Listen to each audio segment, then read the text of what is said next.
Building self-trust is a lifelong practice. It's not a 30-day quick fix.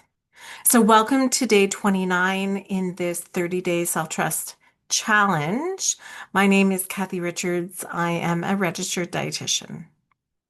So, self-trust, it doesn't usually grow in big dramatic moments. It's those little things that we keep doing, right? So that's what I want you to think about. You're integrating the practice of recognizing and practicing self-trust. It grows quietly in those small decisions, small pauses, small acts of listening, and we might not notice it right away, but every time you listen, pause, or respond with care to your body, your self-trust deepens.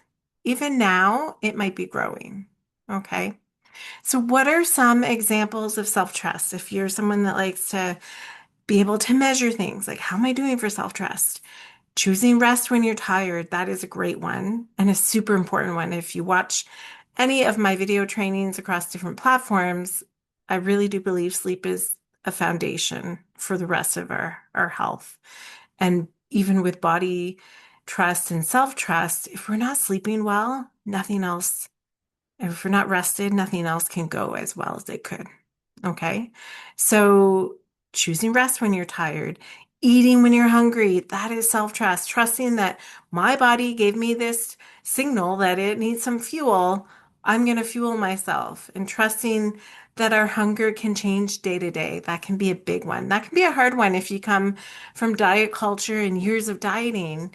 It might be hard to recognize that our body needs different fuel on different days because it will go outside of those guideposts or what do you call those? Someone described it to me once as guardrails, right? The diet. Self-trust is sometimes we're going to hit that guardrail and sometimes we're going to go outside of it, but we're trusting our body. Saying no when something doesn't feel right, that's a big one. And if you're, former people pleaser like me, that's a hard one to say no. But that's starting to build that self-trust. That's a practice, right? Of recognizing, my like spidey senses are saying no, and I'm going to listen to that.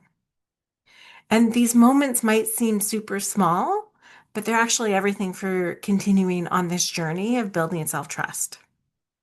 So today, I want to invite you to notice one moment where you listen to yourself, no matter how small, and just acknowledge it. Okay.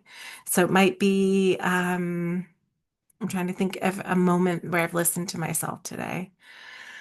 It might be, yeah, stopping like before I call a client. It might be stopping to go to the bathroom because I recognize, like, yeah, I'm listening to my body. I need to listen to my body. Or it might be stopping to pause and take that extra moment to breathe before you pick up your kids, before you answer that phone call that you're really not looking forward to. Like, there's lots of little micro moments, right?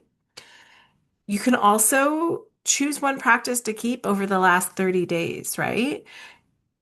It's picking practices that work for us. And self-trust can look like lots of different things. If today felt hard, I want you to remember that self-trust and growth isn't always visible, right? So trusting can be forming beneath the surface. We don't need proof that we're trusting ourselves enough, or we can't get self-trust wrong. We've been taught so long not to trust ourselves. So it makes sense. It's going to be a practice. It's going to be over time. And there's always going to be things from outside coming to tell us that we shouldn't trust ourselves. More diet plans, more, restrictive eating, more exercise things. Like those are all those external things, right? In this 30-day challenge, we've really focused on that internal world and looking at self-trust. So just continuing to notice and even acknowledge things when they come up, like, oh, I responded to that way. Oh, that's because of that. That is the practice in and of itself. Okay, so come back tomorrow for day 30 in this 30-day self-trust challenge.